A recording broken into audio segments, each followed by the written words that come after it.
Sledgehammer Slam. Stand about a foot from a tire, with your knees slightly bent.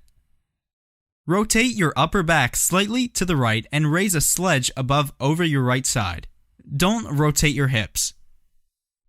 Brace your abs and swing the hammer down. Aim for the tire's inside edge. Do all reps and switch sides.